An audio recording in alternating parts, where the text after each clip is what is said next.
Hi, this is Dave Raybould, and welcome back to Conversations with Troy. It's Reverend Troy D. Perry, a friend of mine, and we're going to talk a little bit about church growth and what it was like in the early years of Metropolitan Community Church. You know, you asked me a question one time, what it was like to be a Christian as a gay person in that time period. It was amazing how we started growing Metropolitan Community Church. Not only did the local church grow, but all at once I ended up in the newspapers. Right. It was very interesting. The LA Times called my office and said, Reverend Perry, we want to come in and we want to attend one of your church services. John Dart, the editor, the religion editor of the LA Times, he said, I want to come. All at once, because everybody else got worried, we haven't had a lot of publicity on us. Now we're really coming out of the closet in a big way. Right. And they immediately said to me, Reverend Perry, I said, well, don't worry. I said, the only pictures are going to take her from the back of your heads. I said, I've got the LA Times, they're bringing in a photographer. I said, but it'll be the back of your heads, don't you worry. And was it? And that's the way it was. Nice. It was amazing. The LA Times came in. And John Dart did this story. One of my church members worked for the LA Times at that time, and I said to the person, I said, please let me know when the story is coming out and tell me what it says. And it was a week later on Wednesday, my member called me and said it just came. He left a message on my phone. I was gone. And I heard him say, this is not quite what he said, but I heard it because I'm worried. How are they going to treat us? Here we are. Where are the nails? Folks, where are the nails? Yeah, where is it at? And don't get ready for it. And so it was very interesting. They immediately, the reporter, he said to me, the story is not all good. I heard him say it's not all good, period. That's all I heard. And my God, I was just a nervous wreck.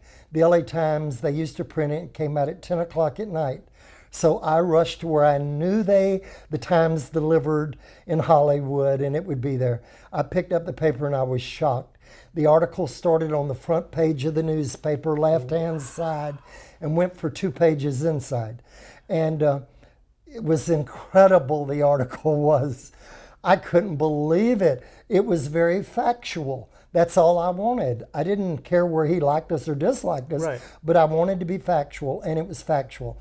The only bad part my member thought was the pastor of some Baptist church. They had only gotten one who would speak out at that time, and he spoke out, and he was talking about, God hates gay people, the normal stuff. Typical. And my Lord, attendance, we couldn't get them in the building.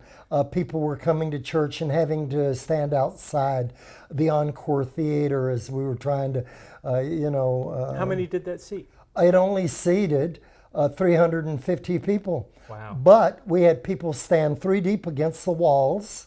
The fire department, thank God, it took a long time. They didn't call until the last day we were there. We didn't care. We were going to have our new building. And then people out of the things listening to we didn't have television back then. You didn't have cameras like you do today. There was television, right, but it was very expensive.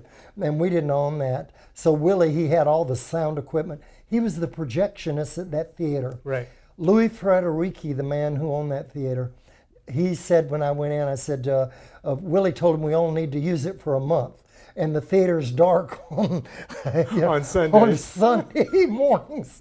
So we won't, and we'll tear it down. And he said, as long as you'll remove everything and have it ready for my movies that start at 2 in the afternoon, I don't care. Wow. So I said, well, how much are you going to charge us? And I'm prepared. I'm thinking, I don't know what he's going to charge. And he said, I'm not going to charge you a penny. You're going to take what you would pay to me, and you're going to put it in the bank for your own property. And wow, we had already started building fund, but I thanked him profusely. He never came to church once to the last Sunday we were there, and we had Louis Frederici Day. I didn't know that he was a good Catholic. He attended Mass, and but he was a good man. they made fun of him after the newspaper article. Oh, Louis' church, they called it. The folks in show business, the unions, Right. And the theater owners. He never let it get to him. And we honored Louis that last day. And the next thing that happened 6 weeks later, after the LA Times, over 600 newspapers picked up the story. 6 weeks later, the New York Times flew their religion editor, Fred Fisk, to Los Angeles. And Ted Fisk, I'm sorry. And Ted came to church. And again, we ended up with this incredible article in the New York Times. Wow. And then Time Magazine, Life Magazine, we started. But with those two articles, and it was picked up the story worldwide. And what's the time frame? What year? That was 1969. Wow. My God, fast. that early. That fast. Wow. And people ask me today, did you know it would be more than one church? I said, not until the mails started rolling in. Yeah. People, we need this church here. Yeah. And my God, by the hundreds, the letters that I received. So what was the first church out of the state of California? Well, the first, let me do this. The first church out of the state of California, it was very, very interesting. There are two that were outside of the U.S., outside of California. Right. And that was Phoenix, Arizona. Okay. And Bob Cunningham, who'd been a bar owner, who became a preacher, was pastor and did a great job there. And the second church was our church in Chicago, in Chicago, Illinois. And a former Catholic priest came to see me and said, I want to start Metropolitan Community Church. I said, I'm going to be very, very honest with you, Reverend Green. I said, I don't have a lot of money to give you. We have our good name. But I said, we're so new that we don't even have mission funds yet. He said, that's okay, as long as I can use the name. I said, great, then we're going to ordain everybody, and we'll make you clergy. And they came to all the churches in 1970. We held our first general conference, and it was held at our new building here in Los Angeles. And it was just incredible. Here were these churches, our members. We did our bylaws. The first board of elders, the first bishops of the church. The group voted to let me pick the other three people to work with me. One of the persons I picked was a lay person. That upset some of the clergy because they wanted them ordained, and they pushed through that it was we had to ordain him.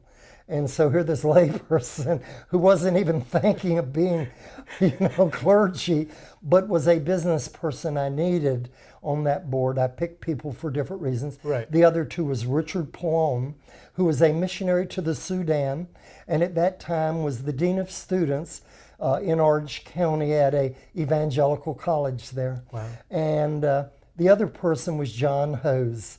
Papa John, he's to this day, everybody always, he was the older man in some ways. He was the father figure. I was smart.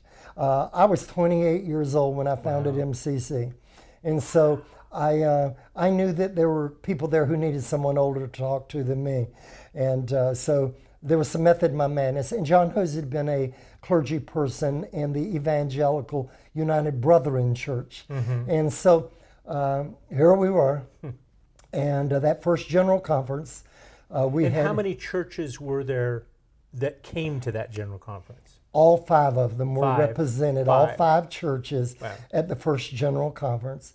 And we were just thrilled. I believe that's right. I want to say that's correct. Yep. There may have been two others, but I think those were the ones. And when we gathered together, of course, when the others came and saw the property we had, those you asked me, the two churches outside of California, I'm sorry. Yeah.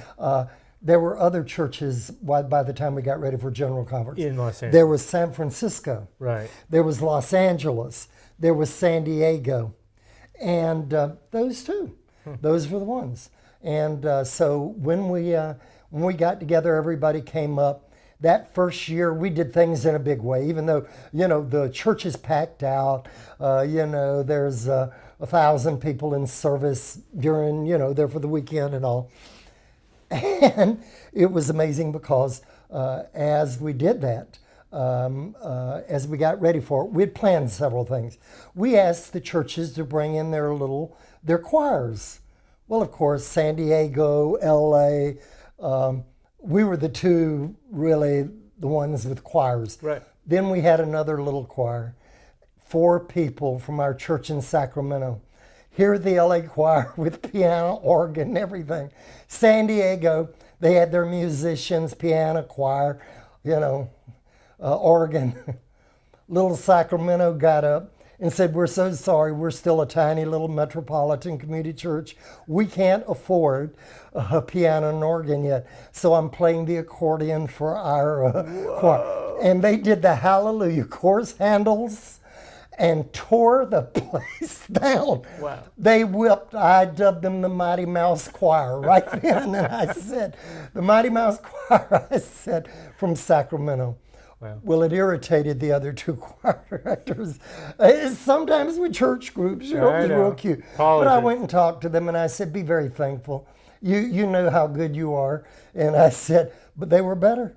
I said, you picked regular church hymns. They picked a classical number. And when that kid got up with that squeeze box, that accordion, I said, the crowd voted right then and there. They would have booed me down and you too. Yeah. They would have looked at it like it wasn't. And I said, of course, there are people who are voting on it. I said, but they knew. I mean, it was there. So the people who were there, they voted on it. And we won. We started growing. Yeah. And immediately, it was amazing with all the publicity. I was on my first television show, national TV show, in 1969, the Virginia Graham Show. And Virginia Graham was in black and white television. It's very interesting. We have a museum here in LA, the Radio and Television Museum. And it's there. They have a copy of it, but it's the copy is not good because of the way the tapes were made and all back then. Yeah. And so on that show, here again, my first national show, I go walking on there like I own it and shook hands with everybody on the set, and sat down. And Virginia Graham, asked me the question, get me started, and I did. And then, of course, she was not pleased. Why are you telling people you're a homosexual? If I met you on the street, I wouldn't know you're a homosexual. I said, Miss Graham, everybody wants to know if you're a homosexual. I said, the city of Los Angeles, if you're going to collect garbage, they asked you, are you a homosexual? I said, the state of California, if you're going to be a school teacher, they ask, are you a homosexual? I said, the U.S. government, if you're going to be in the military, they asked you if you're a homosexual. I don't want to tell anybody what I do in my bedroom, but I said, people ask every day of my life. With that, June Lockhart, who was on the show with me, spoke up and said, my God, Virginia, you've told me many, many times what you and Harry do in the bedroom. And with that, we're going to a commercial. And it was hysterical. She told June Lockhart she would never be on her show again. And of course, she was waiting to tackle June because June was dating a younger man and traveling with the musical Hair. And so here we are with all of this stuff, all the political stuff I don't know anything about going on. But it was amazing to me. A person who became my confidential assistant for over 35 years, Mr. Frank Zarelli, saw that tape. They showed it at the GAA meeting in New York, Gay Activist Alliance meeting. Every Saturday night they showed me on the Virginia Graham Show, and he said, I'm going to work for that man. I'm going to move to California. Wow. And you know what? It happened. Frank Zarelli was exactly what I needed. He was not my first assistant. That was Bob Bennis, this wonderful African-American man who was 6'4" tall. And he was the gatekeeper. And people didn't like it. But you know what? We remained friends until the day he died. And I couldn't have done it without him. I'm dyslexic. I can't spell. So it was very important to me that I had somebody who could. I can talk, but the spelling part, I've always had people who could help me with that. Right. So it was amazing. as the growth started, we were just thrilled that things were transpiring and happening. We all at once, my God, we had churches in different places. On our 5th anniversary, we all at once started having persecution. Right. We had our church burned down here in Los Angeles, and we've always believed it was arson. There was no way to prove it one way or the other, but we believe it was arson. The membership did. The police department at first said it was, and then changed the story. Right. So to this day, we've always said our church was burned. A few months later, our church in Nashville, Tennessee was arson and burned down to the ground. Wow. And then in June of that year, our little church in New Orleans, I had to go there. And after 32 people died, and there were 12 of my church members and that were a part of that group, including the pastor, the assistant pastor and his partner, and 9 other members. They'd gone there to accept a air conditioner that was being given. They had changed the meeting place. They had just rented a house where the pastor was living in the back part and the sanctuary would be in the front. And I received a phone call from Gay Pride. It was amazing. I'm one of the 3 co-founders, we'll talk about this another day, of Christopher Street West, the oldest gay pride in the world. Right. New York held a gay pride celebration. I don't want to take that away from them because they did it too, but it wasn't a parade. Right. We did a parade. They marched to Central Park and held a rally. We took the city to court and sued them, but I'll talk about that another time. Back to our church show. Here I am, and I had to fly to New Orleans, and we'll talk about that another time too. Yeah. But we started then, and throughout our history, we've had 21 of our churches that have been desecrated or burned down to the ground, and we've documented every one of them, what's transpired and happened over the years. We have them with our records, and we have the articles from the city newspapers if they were there. Yeah. But we started growing, and we had to realize, of course, I announced, just as I did at our first service, I announced to all of our churches, there are 3 things absolutely our church is held up by. And I always said it was a tripod that held up the church. And I said, number 1, we believe in Christian salvation. Right. For God so loved the world, God sent Jesus. Number 2, we believed in Christian community. I told the early church, I told MCC on the first Sunday, we're going to have we're going to help people. We're going to have deacons' closets. We're going to have suicide prevention. We're going to and I just went through the list. Right. And we ended up with every one of those. The third thing was the one that was the most fearful by the group. And it was very, very interesting. That was Christian social action. And I said, Scripture teaches me, Jesus said, where I find oppression, I'm going to bring deliverance. Right. And I said, that's our job. I said, God expects us to put legs on our prayers. We can't sit in this building and just pray here. Right. I said, we have to get out and do things. When our church burned down, that's when they got real serious because we had to hold the service out in the streets next to the burned out building. And Willie Smith, we had a group, it wasn't the choir, it was a gospel group of singing Southern gospel music. And they came to Willie and said, we want you to set up a wall or something here so nobody will see us so we're not on camera. And Willie just turned on them and said, Queens, the closet just burned down. Haven't you heard anything Reverend Perry said? And so immediately, that was it. And that's where your social action began. No, it had started before that. Before that. I led my first demonstration. It was a very little one. A gay brother had been beaten to death by the police department downtown LA on Good Friday, 1969. And 1 week later, I marched at night, only about 8 of us with flowers to put it, but there are pictures that exist of my marching to go put the flowers on the Dover Hotel in downtown Los Angeles where it happened. Well, Troy, I think we're out of time for this week, but we'll come back and get more into the Christian social ministry portion at a later time. Okay, Thanks. great.